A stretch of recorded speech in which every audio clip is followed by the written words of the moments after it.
Real Housewives of Salt Lake City star Jen Shah has been sentenced to 6.5 years behind bars. The reality TV star pleaded guilty last year in connection to a telemarketing scheme that allegedly scammed elderly people out of thousands of dollars. Shah will be subject to 5 years of supervised release once she gets out of jail. You know, some people think that they are above the law. And you think because you have all this money you can do shit and get away with it. And I hope the world is seeing that money can't buy you everything. And right now, it cannot buy her freedom for 6.5 years at 49 years old. So I'm sure when she get out of jail, just like Teresa did on the Real Housewives of New Jersey, she'll make even more money. She'll write books and they'll probably cast her again as a cast member, and she'll earn that money in no time. So that's what this story is about. Quit getting into shit, do better next time. Welcome to Straddled Events. On this channel, we bring you the truth. Sometimes the truth is quite ugly, unbearable, and you just don't want to deal with it. But on this channel, you're gonna get it anyway.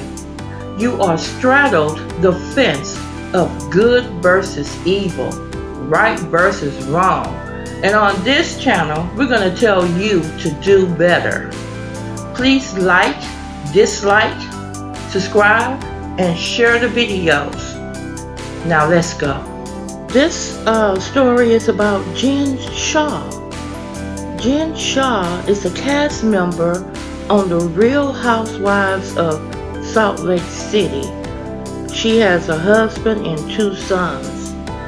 She was convicted and sentenced to 6.5 years in prison on Friday, yesterday. This is amazing how people that get into all kind of trouble put themselves out there in the spotlight as if nobody's going to really dig deep and find out all your dirt. At any rate, as she spoke to the judge that convicted her, she said that the Real Housewives of Salt Lake City had nothing to do with her real life. That reality TV is not really her reality. She says the only thing that she was guilty of is being shamazing. Okay? She was arrested in March of 2021 on charges of conspiracy to commit wire fraud and conspiracy to commit money laundering. The prosecutors said Shah was participating in a nearly decade-long telemarketing fraud scheme targeting hundreds of victims, largely over the age of 55. And they said that she generated a lead list of victims for other individuals in the scheme to target.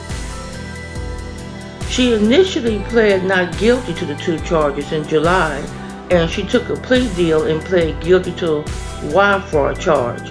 The second charge was dropped by prosecutors on Friday. Shah's attorney, Priya Chaudhry, told the court on Friday that it was after hearing the statements of some of her victims in July that Shah finally realized the consequences of her actions, and that's why she decided to change her plea. Hearing those victim stories yanked Shah out of the echo chamber of her own denial. This is what her attorney said that happened for her to go ahead and plead guilty. There was no more lying to herself or anyone else, he added. As part of her agreement with prosecutors, Shah agreed to forfeit $6.5 million and pay restitution up to $9.5 million. After her sentencing on Friday, she said her actions have gone against her core values and that she wants to raise money to pay back her victims when she is out of prison. She said, "It is all my fault and all my doing. This is what she said. Prosecutors had suggested that she would get anywhere from 11 to 14 years in prison, though the final sentence is always in the hands of the judge. The charge Shaw pleaded guilty to has a maximum sentence up to 30 years in prison. So I guess you can say she really got lucky. In the pre-sentencing filing, the U.S. Probation Department suggests an 8-year sentence, while Shaw's lawyer said that a 3-year sentence would be more appropriate. They argued she wasn't the kingpin of the scheme and she didn't have direct contact with any of the victims. Judge Sidney Stein indicated at the beginning of the hearing that his final sentence would land somewhere between the two. At times, he lauded Shah, registering the number of friends and family who turned out to support her, saying it shows that they clearly value her. He also noted how Shaw's husband has attended many of her hearings and how she's raised 2 successful sons, one a medical student, the other one who's won a football scholarship. But he said it was clear that she was not only a participant in a telemarketing scheme, but a leader who continued to target her victims even after she learned investigators were onto the scheme and conspirators were arrested.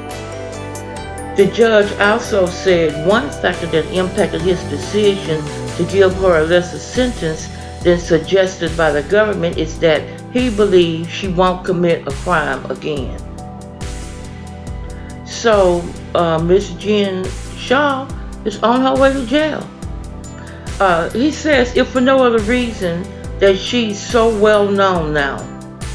Shaw's attorney asked the judge on Friday that he request Shah to serve her sentence at the federal prison camp in Bryan, Texas, because of its residential drug abuse program and its relatively proximity to her family.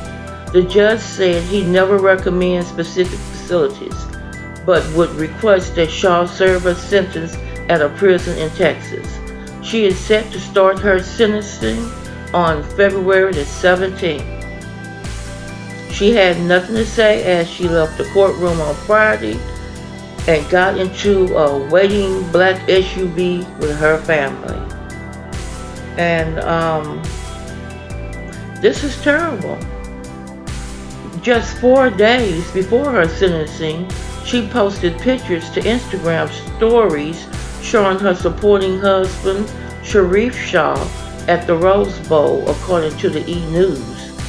Sharif is a special team coordinator and cornerbacks coach for the University of Utah's football team, which lost to Penn State in the bowl game. Even after her arrest, Shah continued to take part in the season 3 of The Real Housewives of Salt Lake City, which premiered in September. She skipped the reunion episode, writing on Instagram that it was because she refused to talk about her legal problems.